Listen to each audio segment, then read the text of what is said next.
Hi, hi everyone. Shalom mon frère, shalom ma soeur. Heureuse encore de pouvoir passer du temps vraiment devant cette caméra pour vous laisser ce message. Ce message qui va encore parler de la suite de notre enseignement sur la vraie repentance. Et donc, nous allons encore pouvoir continuer par la grâce du Seigneur aujourd'hui. Désolée pour la qualité de ma voix, mais on va pouvoir faire avec par la grâce du Seigneur. Alléluia. Alors, nous avions parlé de la repentance, nous avions vu les étapes et les principes de la repentance. Nous avions dit qu'il y en avait 4 et nous avons parlé de la première, la deuxième. Et aujourd'hui, nous allons parler de la troisième. La première qui était simulée, la deuxième qui était aussi à la prière, prier. Et donc, la troisième va nous parler de chercher la face de Dieu. Alléluia. Comme il le dit dans 2 Chroniques 7, verset 14, « Sur mon peuple, sur qui est invoqué mon nom, simule, prie, cherche ma face, et s'il se détourne de ses mauvaises voies, je l'exaucerai des cieux, je le guérirai et je le bénirai. » Alléluia. Voilà ce que la parole de Dieu va nous dire ici. Et donc, nous avons vu, nous sommes en train de voir toutes les étapes qu'il faut vraiment appliquer à sa vie pour pouvoir avoir une repentance selon Dieu. Gloire à Jésus, une vraie repentance.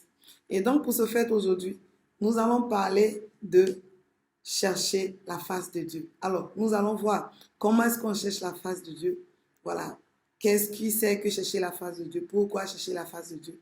Et puis, quels sont les bénéfices, voilà, dans le fait qu'on cherche la face de Dieu. Alléluia. Gloire à Jésus. Je bénis le nom du Seigneur pour ta vie et je prie que tu restes connecté. Si tu tombes sur ce message, écoute ce message jusqu'à la fin. Et ce message, j'en suis sûre, te fera certainement du bien. Gloire à Jésus. Donc, je suis pasteur lors du ministère La Parole qui transforme et je viens encore vous édifier et nous donner tous par la grâce de Dieu de pouvoir grandir spirituellement. Alléluia. Et donc aujourd'hui, nous allons parler de la troisième étape de la repentance, la troisième étape et principe de la repentance. Gloire à Jésus. Et pour ce fait, nous allons voir encore la parole de Dieu. Alors, nous allons prendre nos Bibles dans le livre de 1 Chroniques 28, verset 9. Je lis la parole de Dieu. Et toi, Salomon, mon fils, connais le Dieu de ton Père et sers-le d'un cœur dévoué et d'une âme bien disposée. Car l'Éternel sonde tous les cœurs et pénètre tous les desseins et toutes les pensées. Si tu le cherches, il se laissera trouver par toi. Mais si tu l'abandonnes, il te rejettera pour toujours. Alléluia. Voilà ce que David va dire à son fils. Donc, dans ce verset, David, le père de Salomon, va s'adresser à son fils Salomon. Il va s'adresser à son fils Salomon. Il va parler à Salomon. Il va donner en quelque sorte des conseils à Salomon.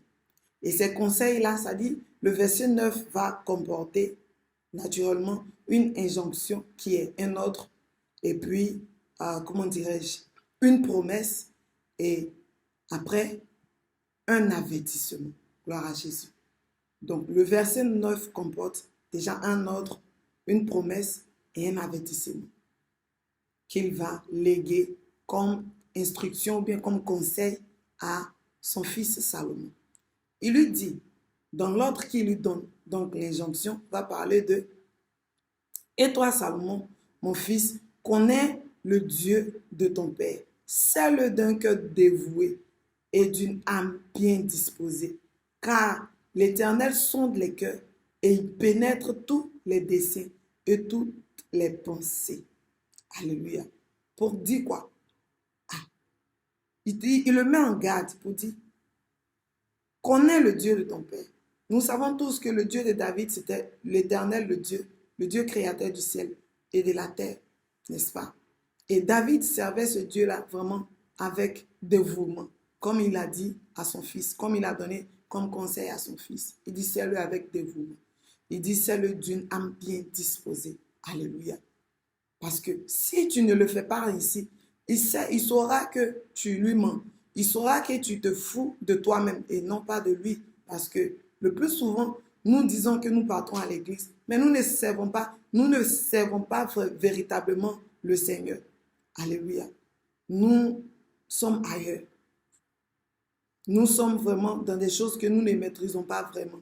Mais nous nous disons, enfants de Dieu, nous disons que nous sommes serviteurs et servantes de l'Éternel. Alléluia. Je ne vais pas trop rentrer là-dedans. On aura un temps d'enseignement sur le service. Alléluia. Et donc, voilà ce qu'il va dire. Au cas où tu le servirais d'une manière désintéressée, il saurait parce qu'il sonde les cœurs. Il pénètre les pensées. Parce qu'il est Dieu. Alléluia. Gloire à Jésus. Et nous allons voir par la suite, il nous donne l'ordre. Gloire à Jésus. Il lui donne maintenant, comment dirais-je, il lui montre cette promesse. Il dit, si tu le cherches, il se laissera trouver par toi. C'est une promesse pour dire que ceux qui cherchent Dieu, Dieu se laisse trouver. Dieu lui-même dit que je me laisserai trouver par celui qui me cherche. Mais celui qui me cherche de tout son cœur.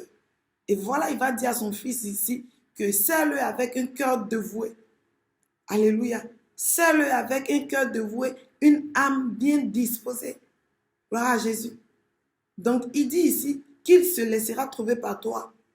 Si tu le cherches, c'est une promesse. Pour dire, si tu me cherches, je me laisserai trouver par toi. C'est ce qu'il dit le Seigneur. Alléluia.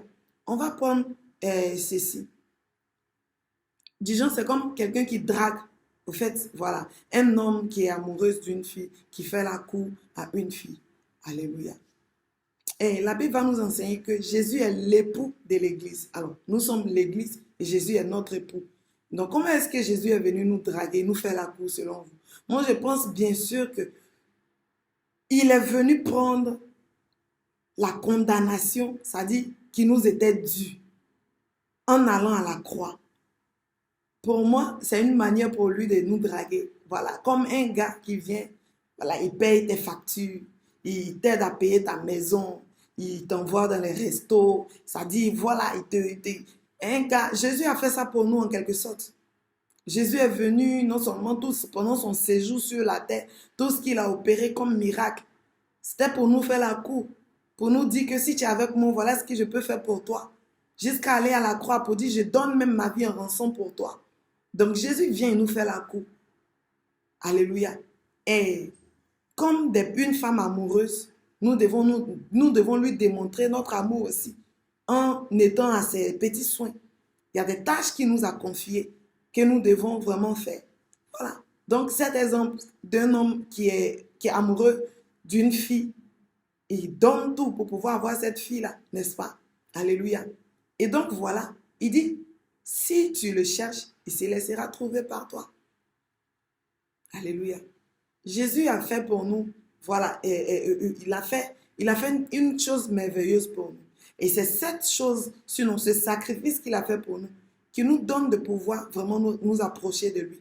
Et approcher de lui, ça dit quelqu'un qui t'a fait la cour, qui t'a pris comme épouse ou bien comme époux, qui t'a marié, voilà. Ça dit tu dois vraiment faire les petits trucs, genre comme une bonne femme. Faire la cuisine pour ton mari, bien recevoir pour ton mari. Bref, c'est une parenthèse, vous allez imaginer la suite. Alléluia.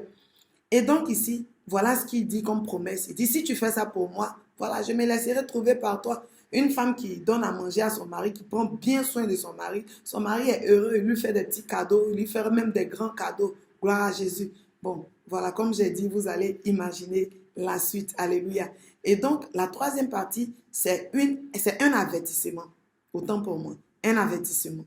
Et donc, l'avertissement dit ici, si tu l'abandonnes, il te rejettera pour toujours. Ça, c'est un avertissement pour dire.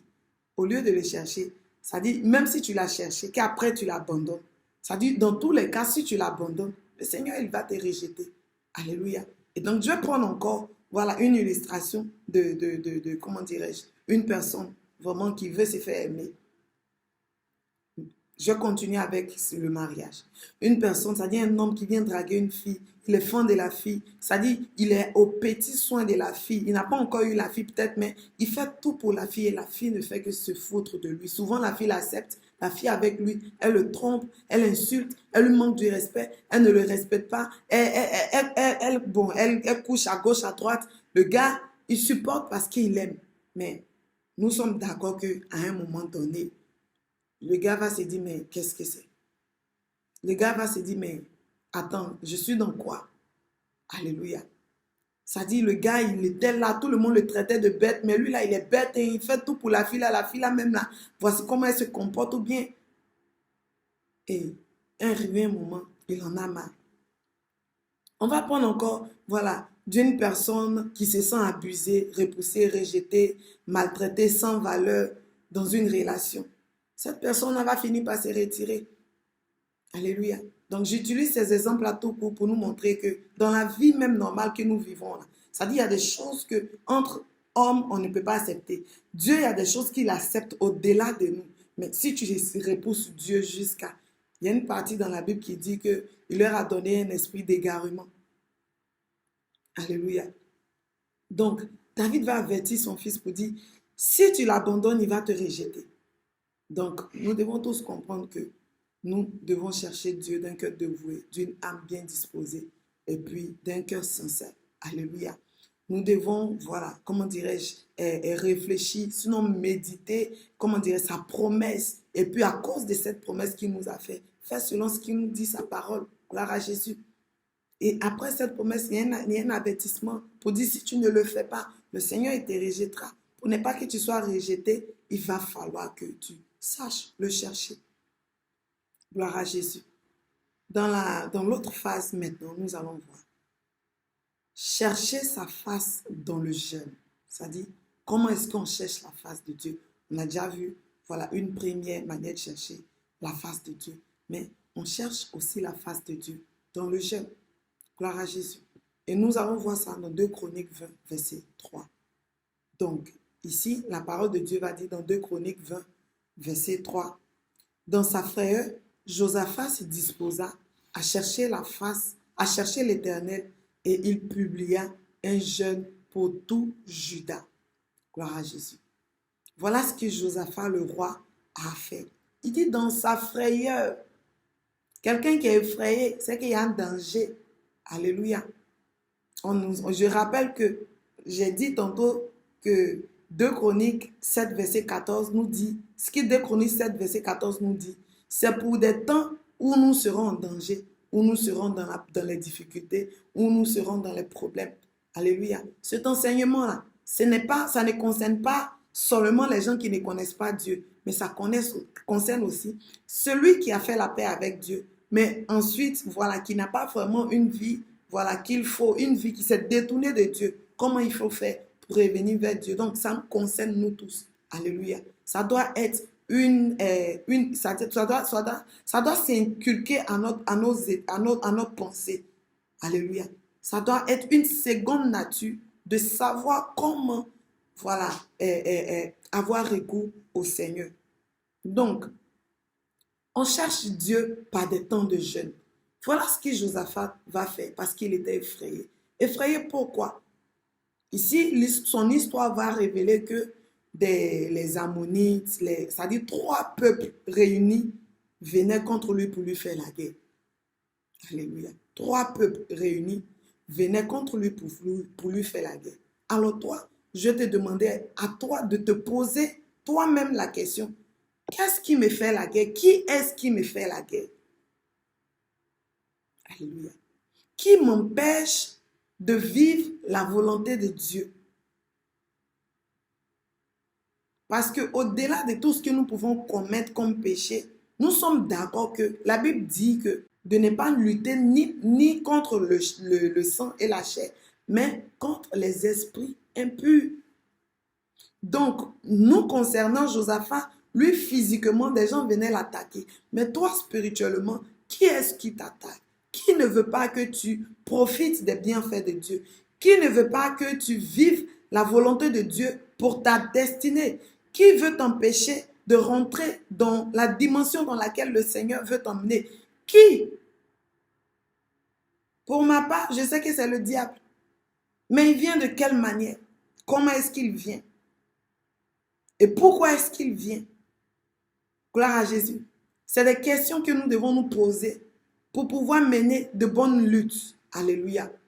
Et donc, au temps de Josaphat, ces 3 royaumes, sinon pays réunis qui venaient contre lui, c'était sûr et certain qu'on le tue, on les extrémise, on les renvoie encore en captivité. Alléluia. Mais la Bible dit que dans sa frayeur, là, il va se disposer à chercher la face de Dieu et publier un jeûne et chercher la face de Dieu pendant ce jeûne. Et il y a eu des choses, je vous exhorte à lire toujours les versets que j'utilise pour donner, voilà, quelques exemples.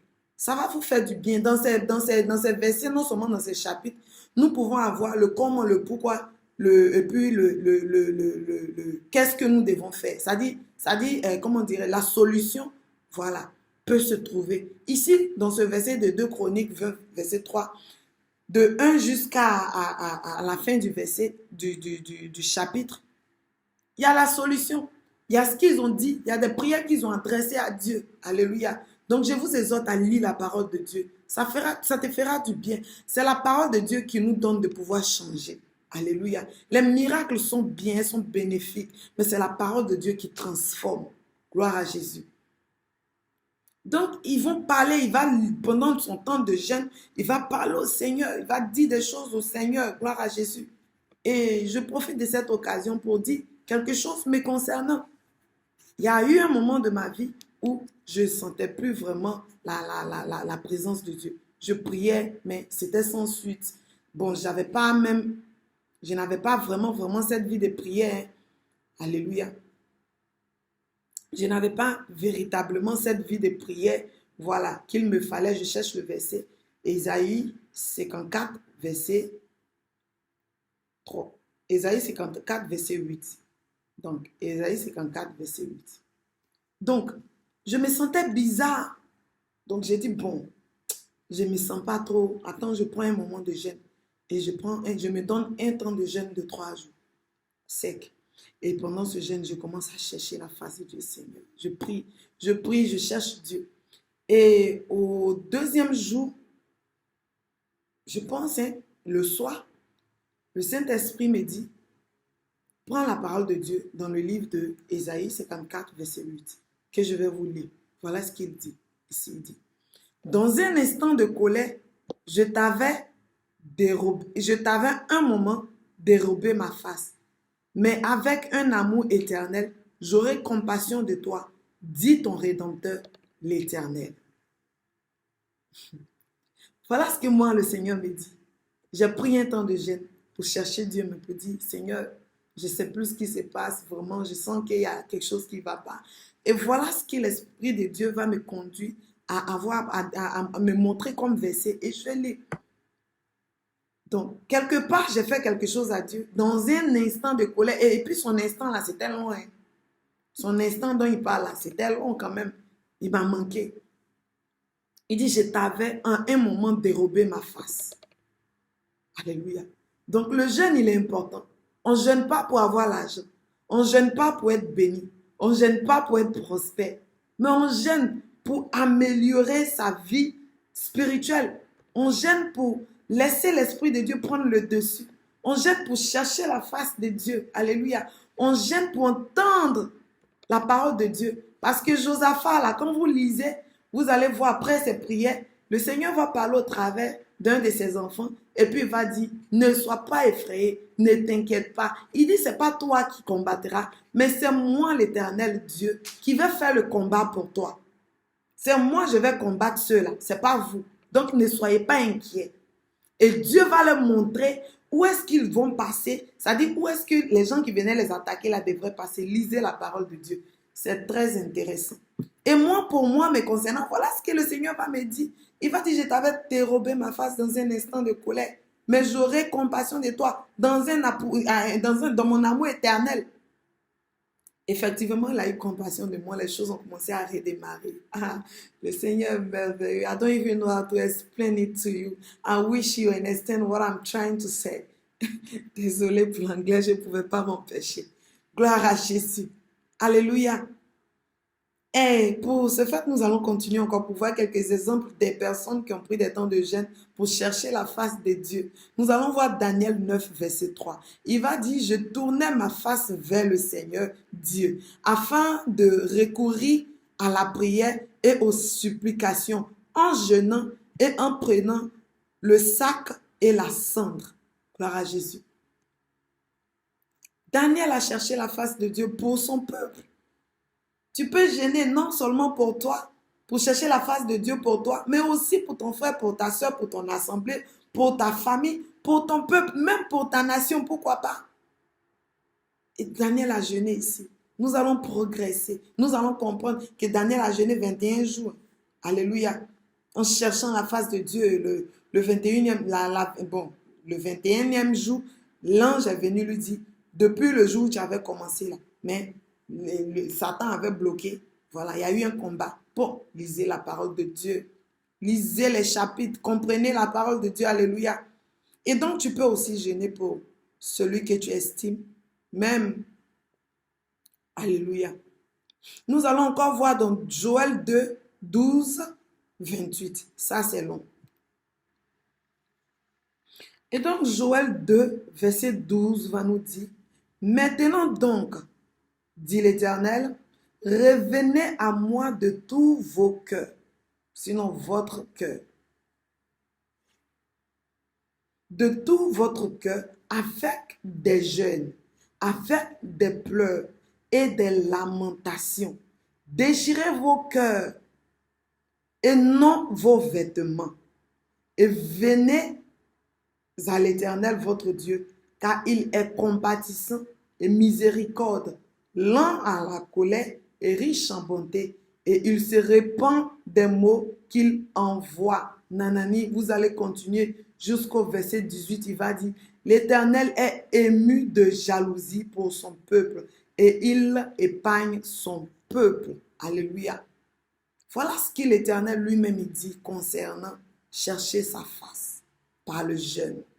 Alléluia. Il dit de déchirer nos cœurs et non nos vêtements. Alléluia. Gloire à Jésus. Vous allez voir avec Josaphat les prières qu'il avait adressées à Dieu, les paroles qu'il disait. Nous n'avons pas assez de temps pour lire tout. Je veux vraiment tout lire pour aller en détail, mais je ne peux pas malheureusement. Vous allez faire cet effort-là à la maison. Alléluia. Quand vous serez en train d'écouter ce message, bien sûr. Alléluia. Gloire à Jésus. Et voilà ce que la Bible va nous dire selon voilà, le jeûne par lequel nous cherchons Dieu. Que j'ai intitulé ici, chercher Dieu, chercher la face de Dieu dans le jeûne. Gloire à Jésus. Nous allons aussi voir d'autres histoires, hein, d'autres histoires comment on appelle ça, Jonas à Ninive, le peuple de Ninive qui ont fini par croire à Jonas et puis chercher aussi la face de Dieu par le jeûne. Ils ont inculqué le jeûne dans tout l'étendue du territoire, jusqu'aux enfants. Alléluia. Donc on cherche Dieu par le jeûne. Très, très important. Gloire à Jésus. Nous allons voir aussi l'histoire de Paul qui, Saul de Tarse, qui après avoir fait la rencontre de Jésus sur la route de Damas, qui était devenu aveugle, est resté 3 jours sans manger, sans boire, jusqu'à attendre, voilà, chercher aussi la face de Dieu d'une certaine manière et attendre Ananas qui devait venir prier pour qu'il recouvre la vue. Alléluia. Gloire à Jésus.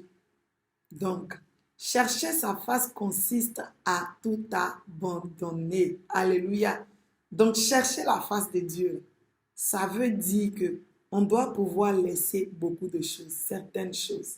Et pour ce fait, nous allons encore voir une autre histoire qui nous parle des gens qui ont abandonné, voilà, leur territoire pour aller chercher la face de Dieu. Et nous allons voir ceci dans 2 Chroniques 11, verset 14, qui dit ceci. Il dit, car les Lévites abandonnaient leurs banlieues et leurs propriétés et vinrent en Juda et à Jérusalem parce que Jéroboam et ses fils les empêchaient de remplir leurs fonctions comme sacrificateurs de l'Éternel. Alléluia.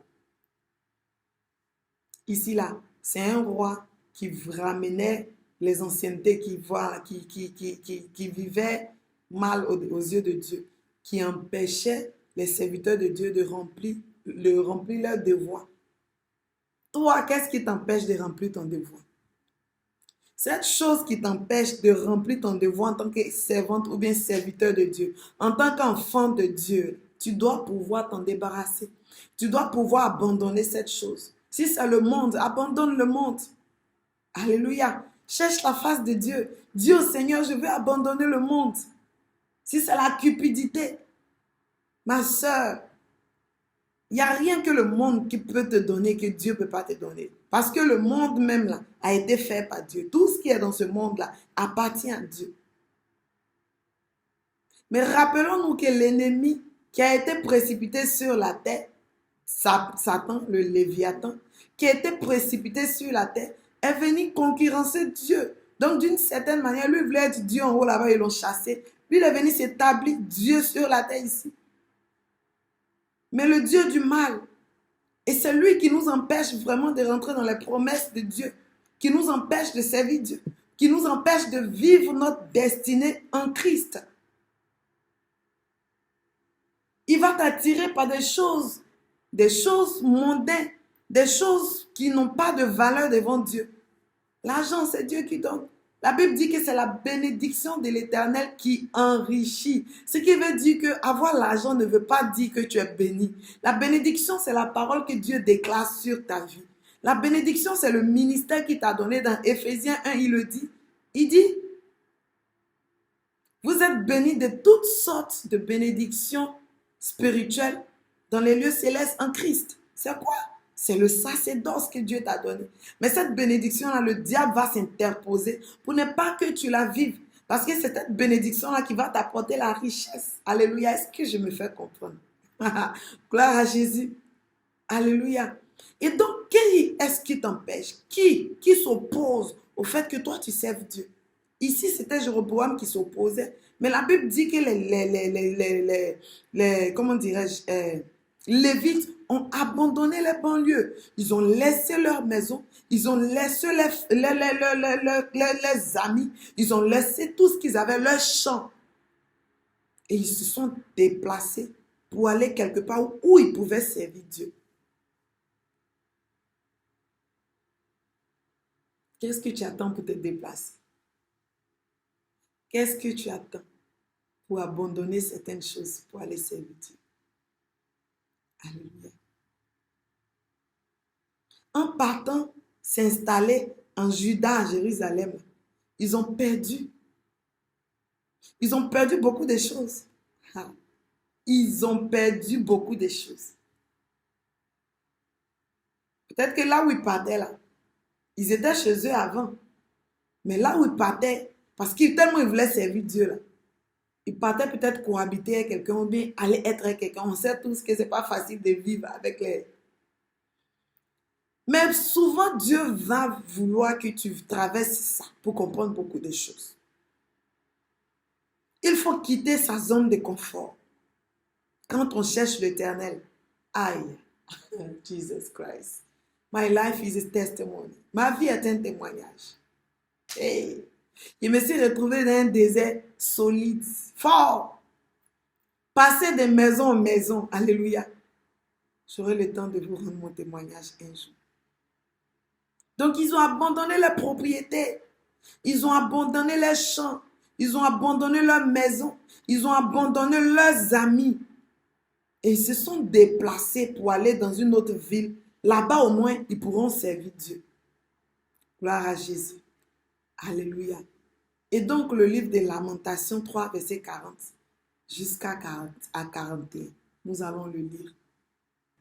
Cherchons nos voies et sondons. Cherchons nos voies et sondons. et retournons à l'Éternel. Élevons nos cœurs et nos mains vers Dieu qui est au ciel. C'est ce qu'il nous dit, Lamentation. Cherchons nos voies et sondons. Alléluia. Et donc, Psaume 119, verset 59 va nous dire, je réfléchis à mes voies et je dirige mes pas, je dirige mes pieds vers tes préceptes. Je réfléchis à mes voies et je dirige mes pieds vers tes préceptes. Est-ce que cette voie sur laquelle je suis me convient en tant qu'enfant de Dieu? Est-ce que je ne suis pas en train de faire une fausse route? Est-ce que la vie que je mène ne serait pas en train de me tuer à petit feu? Est-ce que le Seigneur est d'accord avec ce que je fais? Non, je pense que non. Je vais diriger mes pas vers le Seigneur. Je vais retourner au Seigneur. Alléluia. Je suis heureuse parce que la parole de Dieu elle est tellement intéressante que je n'arrive même pas à me contenir. Je suis dans la joie quand je parle. Quand j'entends, Alléluia, I don't even know how to express myself. Glory be to God. Alléluia. Gloire à Jésus. Et nous allons voir dans 2 Chroniques 11, verset 16. Il dit, ceux de toutes les tribus d'Israël qui avaient à cœur de chercher l'Éternel, le Dieu d'Israël, suivi les Lévites à Jérusalem pour sacrifier à l'Éternel, le Dieu de leur père. Alléluia. Est-ce que tu as à cœur? Est-ce que tu as à cœur, en tant qu'enfant de Dieu, de chercher l'Éternel? Vas-y, suis les personnes qui aiment Dieu. Suis les personnes qui parlent de Dieu. Écoute les personnes qui vivent par Dieu, qui jouissent que par Dieu. Bien-aimé, cet enseignement-là, il n'est pas long du tout. Donc, nous allons voir que dans ces personnes qui se sont déplacées, c'est ainsi qu'un royaume est né à Roboam. Alléluia. Parce que c'est Roboam qui conduisait toutes ces personnes-là vraiment à aller chercher la face de l'Éternel, leur Dieu. Je veux t'exhorter à jeûner pour chercher la face de Dieu. À jeûner pour entendre les instructions de Dieu. À jeûner pour voir Dieu. Alléluia. Je vais m'arrêter ici aujourd'hui. Et la prochaine section, nous aurons bien sûr l'apothéose de notre enseignement qui parle de la vraie repentance. Alléluia. Et nous allons nous parler de se détourner. S'il se détourne de ses mauvaises voies. Donc, je vais t'exhorter à rester connecté, à rester, abonne-toi. Abonne-toi. Tu ne vas pas rater les messages.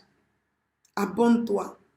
Ces messages s'appliquent à tout le monde. Ça dit, ça concerne tout le monde. Même moi, je me sens concernée. C'est pourquoi je ris depuis là, ça ne finit pas.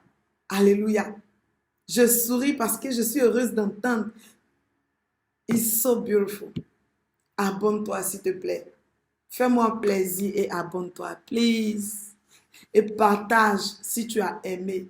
Connecte-toi, abonne-toi à notre page Facebook, à notre page YouTube, que cette page-là, nous aurons beaucoup de quiz, tout ça là.